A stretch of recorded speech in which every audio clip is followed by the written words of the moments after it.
नमस्कार साथियों।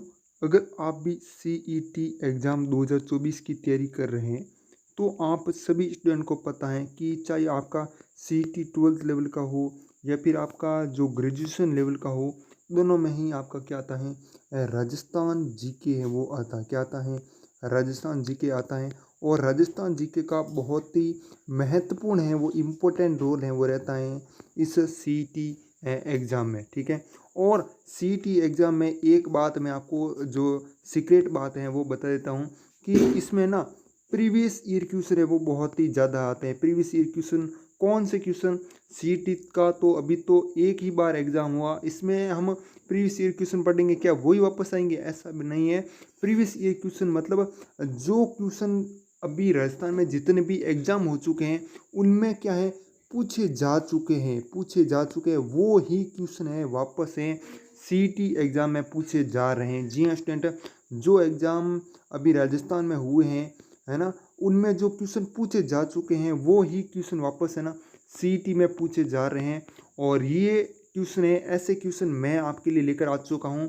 Previous year question मतलब आज हम जो क्वेश्चन करने वाले हैं वो सारे के सारे प्रीवियस ईयर क्वेश्चन है, अलग अलग एग्जाम में पूछे जा चुके हैं। चाहे एलडीसी हो, कोई भी एग्जाम हो राजस्थान का, सभी एग्जाम में पूछे जा चुके हो। ठीक है, तो वो क्वेश्चन देखने वाले हैं। तो साथियों चलिए शुरू करते हैं इस सेशन को। सबसे पहले देख सकते हो, कर्क रेखा राजस्थान के किस जिले से होकर गुजरती है? इसको मैं एक्सप्लेन भी है वो करूँगा। जी हाँ स्टूडेंट, इसको मैं एक्सप्लेन भी करूँगा। ठीक है, टेंशन बिल्कुल भी नहीं लेनी है, बस आपको वीडियो अंत तक देखना है। तो हमें पूछा क्या है, कर्क रेखा राजस्थान के किस जिले से हमें होकर गुजरती है? यहाँ पर ऑप्शन क्या दिया हुआ है, बांसवाड़ा, चित्तौड़गढ़, कोटा या फिर आपका उदयपुर, है ना। चार ऑप्शन है आपको यहाँ पर दिए जा चुके हैं। तो सबसे पहले बात करते हैं कर्क रेखा की। तो कर्क रेखा ना, जैसे ये अपना है राजस्थान है, ठीक है, ये अपना क्या है, राजस्थान है। ठीक है, तो राजस्थान का जो दक्षिणतम भाग है वहाँ से है वो होकर गुजरती हैं कर्क रेखा। ठीक है, और कितने जिलों से होकर गुजरती हैं? तो अपडेट जो अभी राजस्थान का नया मैप आया या फिर पुराना मैप के हिसाब से गिनो, दोनों में एक ही है, दो जिलों से है वो होकर गुजरती है। कितने जिलों से? दो जिलों से है वो कर्क रेखा राजस्थान के जिलों से वो होकर गुजरती हैं। और दो जिले हैं कौन से वो भी मैं आपको बता देता हूँ। एक तो अपना कौन सा हो जाएगा, एक तो अपना कौन सा हो जाएगा, एक तो अपना डूंगरपुर हो जाएगा। क्या हो जाएगा? डूंगरपुर। ठीक है, और एक हो जाएगा आपका बांसवाड़ा। क्या हो जाएगा? बांसवाड़ा, है ना। और बांसवाड़ा आपका, डूंगरपुर तो यहाँ ऑप्शन में नहीं दिया हुआ है, लेकिन बांसवाड़ा हमको यहाँ पर देखने को मिल रहा है। आपका ए ऑप्शन है एकदम सही है, वो हो जाएगा। ठीक है ना। और आगे चलते हैं हम नेक्स्ट। एक और बात बता देता हूँ, सूर्य की अगर आपको पूछे सर्वाधिक सीधी किरणें हैं वो कहाँ पर पड़ती हैं, तो आपको याद रखना बांसवाड़ा में। ठीक है, कहाँ पर? सीधी। ठीक है, बांसवाड़ा सबसे नीचे है ना, तो सूर्य यहाँ पर है, जैसे सूर्य ये क्या है? सूर्य। ठीक है, और तो यहाँ पर जैसे बांसवाड़ा, ठीक है, ये बांसवाड़ा है ना। और ये अपना मान लीजिएगा राजस्थान का मैप है। और सबसे ऊपर क्या होगा? श्री गंगानगर होगा। ठीक है, क्या होगा? श्री गंगानगर। तो वहाँ पर क्या है? तिरछी किरणें पड़ेगी, ऐसे तिरछी है वो किरणें पड़ेगी, सर्वाधिक तिरछी किरणें। और सर्वाधिक सीधी किरणें है वो यहाँ पर बांसवाड़ा में पड़ने वाली है। ठीक है, तो ये आपको थोड़ी सी चीज़ है वो याद रखनी है। बहुत ही अच्छा प्रश्न है ये भी। आगे वाला क्वेश्चन की तरफ चलते हैं। राजस्थान में संयुक्त वन प्रबंधन कब प्रारंभ हुआ? बहुत ही अच्छा प्रश्न है कि राजस्थान में संयुक्त वन प्रबंधन कब प्रारंभ हुआ? 1990 में, 1993 में, 1992 में, 1991। जो ये डेट है ना वो तो आपको याद रखनी पड़ेगी। ठीक है, इसके लिए कोई ट्रिक भी नहीं है। ठीक है, और जो ट्रिक होगी वो मैं आपको खुद है वो बता दूंगा। ठीक है, ओके। अब देखिएगा इसमें पूछा क्या, संयुक्त वन प्रबंधन कब प्रारंभ हुआ? तो इसका आंसर क्या हो जाएगा? बिल्कुल साथ यहाँ पर 1991 है, एकदम सही है, वो हो जाएगा। ठीक है, अब चलते हैं हम आगे वाले क्वेश्चन की तरफ। मरुस्थल मरुस्थल विकास कार्यक्रम कब प्रारंभ हुआ, है ना। ये डेट वाला क्वेश्चन है ये भी, कि मरुस्थल विकास कार्यक्रम कब प्रारंभ हुआ। बहुत ही मोस्ट इंपोर्टेंट क्वेश्चन है, इस क्वेश्चन को आप रट लेना। ठीक है, बहुत ही इंपॉर्टेंट क्वेश्चन है ना। तो इसमें क्या हो जाएगा? बिल्कुल साथ यहाँ पर 1973 74, 1974 75, 1977 78, 1999 या फिर 2000। तो इसमें हो जाएगा आपका सी ऑप्शन हो जाएगा 1977 से 1978। ठीक है, अब आगे वाला क्वेश्चन है, निम्न में से कौन सी मृदा, ऐसी कौन सी मृदा है, ऐसी कौन सी मिट्टी है जो क्या करती है, राजस्थान में कपास फसलों के उत्पादन हेतु सर्वाधिक उपयुक्त है। ठीक है, और सर्वाधिक कपास है वो कहाँ पर होता है, आपको याद रखना, जो राजस्थान के ऊपरी हिस्से है ना, राजस्थान के ऊपरी हिस्से ऊपरी जिले हैं, श्री गंगानगर हैं, हनुमानगढ़ हैं, वहाँ पर क्या होती है, सर्वाधिक कपास है वो होती है। ठीक है, ये आपको ध्यान में रखना है। और इसके लिए जो मिट्टी उपयुक्त हैं वो कौन सी हैं, इसमें क्या हो जाएगा, बिल्कुल साथ ही यहाँ पर एक बार ऑप्शन पढ़ लेते हैं, आप फटाफट से आंसर बता देना इसका। मिश्रित लाल है पीली मृदा, भूरी जलोढ़ मृदा, मध्यम काली मृदा, या फिर लाल लोमी मृदा। ठीक है, तो इसमें क्या हो जाएगा, बिल्कुल साथ यहाँ पर, हाँ इसको थोड़ा पेन की साइज को थोड़ा कम है वो कर देते हैं, और इसमें क्या हो जाएगा, बिल्कुल साथ यहाँ पर सी ऑप्शन हो जाएगा। मध्यम काली मृदा है ना, वो कपास के लिए बहुत ही उपयुक्त है। ठीक है, मतलब कपास इसमें बहुत ही अच्छा है वो होता है। आगे देखिएगा नेक्स्ट क्वेश्चन, लेवा तालाब नामक वर्षा जल संग्रहण संरचना किस जिले में स्थित है। जो लेवा तालाब है ना, ये वर्षा जल संग्रहण करता है, क्या करता है, इसमें वर्षा का जो जल है वो इसमें संग्रहण है वो होता है। ये किस जिले में है भाई लेवा तालाब, वो बताना हमें। और ऑप्शन क्या है हमारे सामने, कोटा है, बारा है, बूंदी है, फिर भीलवाड़ा। ठीक है, इसका आंसर फटाफट से आपको बता देना। ठीक है, बिल्कुल साथ यहाँ पर क्या हो जाएगा, हाँ 12 एकदम क्या हो जाएगा, करेक्ट है वो हो जाएगा, बी ऑप्शन आपका एकदम सही हो जाएगा 12। ठीक है, आगे वाले क्वेश्चन की तरफ चलते हैं। नेक्स्ट, राजस्थान में बीड़, बीड़ ठीक है, जो मारवाड़ी है ना उनको तो पता होगा, ये बीड़ किसका नाम है ना, तो ये किसका नाम है भाई, बीड़। तो राजस्थान में बीड़ है वो क्या होता है, जैसे आपको पता है यहाँ पर, जैसे ये है खेत, ठीक है, ये है खेत, इसमें कोई फसल है वो नहीं उगाई जाती हैं, ये सीधा यहाँ पर भैंसों के चढ़ने के लिए है वो होता है। ठीक है, ऐसा आप मान सकते हो, एग्जाम्पल के तौर पर याद रखने के लिए मैं बता रहा हूँ। ठीक है ना, तो उसको हम क्या बोलते हैं, बीड़ा है ना। जैसे मतलब अभी बरसात है, वो अब बरसात का ही है मौसम है वो चल रहा है। ठीक है, तो एक खेत आपका ऐसा होगा जहाँ पर कोई भी फसल है वो नहीं बोई जा रही है अभी तक। ठीक है, और वहाँ पर क्या चरेंगे हम, भैंसें हैं वो चराएंगे। ठीक है, भैंसें चराएंगी है ना, तो ये चारागाह का वो होता है, बीड़ क्या नाम है किसका, चारागाह, मतलब यहाँ पर भैंसें चरेंगी। ठीक है, इस खेत में सिर्फ और सिर्फ भैंसें चरेंगी और कुछ काम नहीं करेगी। ठीक है ना, तो यहाँ पर ए ऑप्शन है एकदम सही है वो हो जाए। ठीक है, ये याद रखने के लिए मैं आपको बता रहा हूँ। ठीक है, अब देखिएगा इसको आप जिंदगी भर नहीं भूलोगे अब तो, है ना, बीड़, बीड़ो है ना। नेक्स्ट देखिएगा अगला 7वां प्रश्न है, गांधी सागर, गांधी सागर और राणा प्रताप सागर निम्न में से किस नदी पर अवस्थित हैं, किस नदी पर अवस्थित हैं, मही, चंबल, बनास, या फिर साबरमती, है ना। तो इसमें क्या हो जाएगा, बिल्कुल साथ यहाँ पर चंबल एकदम है वो करेक्ट हो जाएगा। किस नदी पर है, राणा प्रताप सागर बांध, और जो आपका गांधी सागर बांध है वो चंबल नदी पर स्थित है। बहुत ही अच्छा क्वेश्चन है, इम्पोर्टेंट क्वेश्चन है। ठीक है, आगे वाले क्वेश्चन की तरफ चलते हैं। नेक्स्ट, जाखम बहुउद्देशीय परियोजना है ना, राजस्थान के कौन से जिले में अवस्थित है। जो जाखम बहुउद्देशीय परियोजना है ना, वो राजस्थान के कौन से जिले में जो अवस्थित हैं, मतलब कहाँ पर हैं, तो यहाँ पर जैसे जोधपुर, बली सिटी राजस्थान का हृदय, ठीक है ना, और डूंगरपुर, या फिर प्रतापगढ़।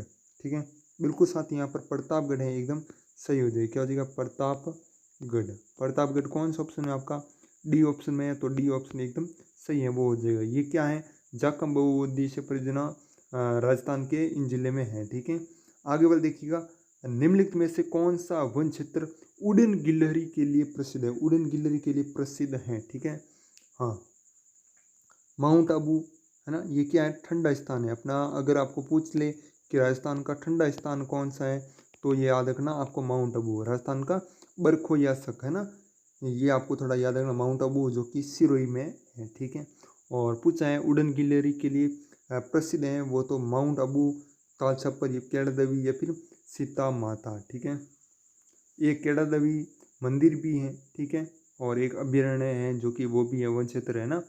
तो दोनों बातें आपको ध्यान में रखनी है। इसमें क्या हो जाएगा, बिल्कुल साथ यहाँ पर सीता माता हो जाएगा, उड़न गिलहरी के लिए प्रसिद्ध है। ठीक है, आगे देखिएगा, ऑपरेशन फ्लड किससे संबंधित है, ऑपरेशन फ्लड किससे संबंधित है, आपदा प्रबंधन, नदी जल संवर्धन, वनीकरण, या फिर दुग्ध उत्पादन। दुग्ध उत्पादन तो यहाँ पर श्वेत क्रांति से पूछता आपको, श्वेत क्रांति, सफ़ेद क्रांति किससे संबंधित है? दो दूध से संबंधित है, ठीक है, दूध से संबंधित है ना, ये आपको ध्यान में रखना है।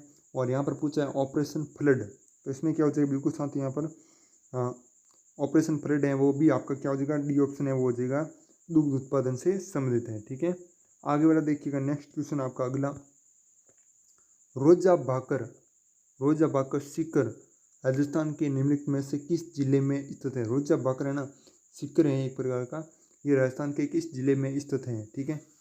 तो यहाँ पर क्या हो जाएगा, यहाँ पर हो जाएगा जालोर, क्या हो जाएगा, जालोर है वो एकदम करेक्ट हो जाएगा, ठीक है।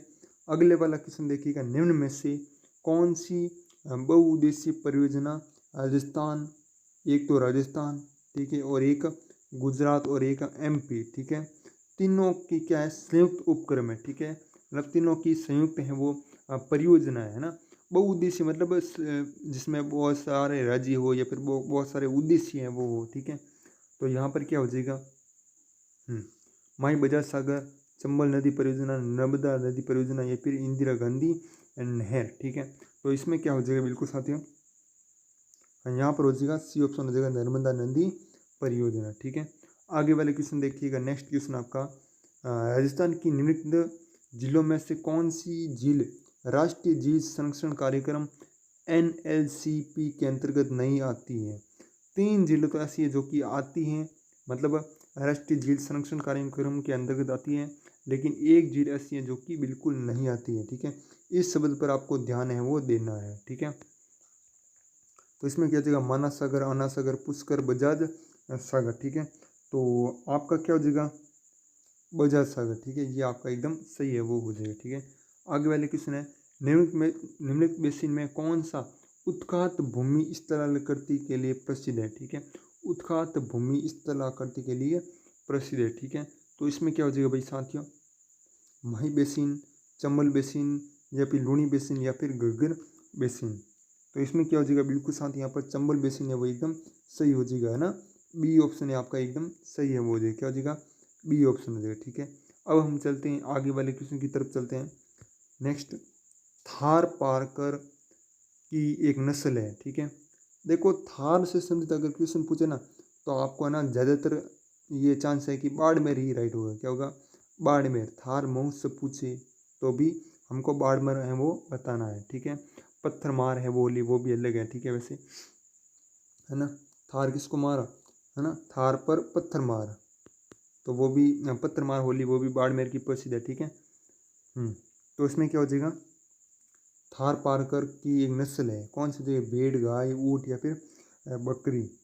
तो इसमें क्या हो जाएगा भाई साथियों, इसमें थार पारकर गाय की एक नस्ल है, ठीक है, ये आपको ध्यान रखना है। नक्की झील अवस्थित है, नक्की झील कहाँ पर है भाई, नक्की झील, ठंडा स्थान, याद आ रहा है कुछ, तो यहाँ पर माउंट आबू एकदम सही है वो हो जाएगी, क्या हो जाएगा, माउंट आबू, ठीक है, ओके। अब देखते हैं नेक्स्ट क्वेश्चन आपका, निम्नलिखित में से किस झील में सैम की समस्या है, सैम की समस्या। तो यहाँ पर क्या हो जाएगा, पाली, अलवर, जयपुर या फिर हनुमानगढ़। तो यहाँ पर क्या हो जाएगा बिल्कुल साथ, यहाँ पर हनुमानगढ़ एकदम करेक्ट है वो हो जाएगा, ठीक है। नेक्स्ट देखिए, गुजरात के गिर प्रकार की गाय नस्ल को राजस्थान में कहा जाता है, राजस्थान में क्या कहा जाता है भाई, गुजरात में गिर प्रकार की गाय है, उस जो नस्ल का नाम है, गाय की नस्ल का नाम है गिर, ठीक है, उसको राजस्थान में क्या कहा जाता है, तो राजस्थान में क्या कहा जाता है, यहाँ पर रेंडा, क्या कहा जाता है, रेंडा, ठीक है। नेक्स्ट देखिएगा आगे वाला क्वेश्चन आपका, राजस्थान के निम्न में से किस क्षेत्र में उष्ण कटिबंधीय कंटीले वन मिलते हैं, ठीक है, कौन से ऐसा क्षेत्र है जहाँ पर उष्ण कटिबंधीय कंटीले वन मिलते हैं, थोड़ा ध्यान रखिएगा इस क्वेश्चन का। और इसका आंसर क्या हो जाएगा, सिरोही, बांसवाड़ा, चूरू या फिर कोटा। तो इसमें आपका जो सी ऑप्शन है चूरू है वो एकदम करेक्ट हो जाएगा, ठीक है। आज का हमारा लास्ट क्वेश्चन है, ये देख सकते हो, राजस्थान वानिकी एवं जैव विविधता परियोजना किसके द्वारा परिचित है, राजस्थान वानिकी एवं जैव विविधता जो परियोजना है वो किसके द्वारा प्रायोजित है। तो इसका आंसर बताना है फटाफट से। तो इसका आंसर हो जाएगा जापानीज इंटरनेशनल कोऑपरेशन एजेंसी, ठीक है, जापानीज इंटरनेशनल कोऑपरेशन एजेंसी, इसका आंसर ये आपका सही हो जाएगा, ठीक है। बाकी यही कुछ क्वेश्चन थे जो कि मैंने आपको बताए, और इसकी PDF है वो आपको हमारे टेलीग्राम ग्रुप में मिल जाएगी। टेलीग्राम ग्रुप अगर आपने अभी ज्वाइन नहीं किया तो उसको ज़रूर ज्वाइन कीजिए, उसका लिंक डिस्क्रिप्शन में मिल जाएगा। वहाँ पर आपको क्या मिलेगी, PDF वगैरह है आपको मिल जाएगी, ठीक है। और बाकी डेली हैं वो वीडियो आते रहते हैं हमारे चैनल पर नए हो चैनल को सब्सक्राइब जरूर कीजिएगा। मिलते हैं किसी और वीडियो में, तब तक के लिए जय हिंद जय भारत, वंदे मातरम।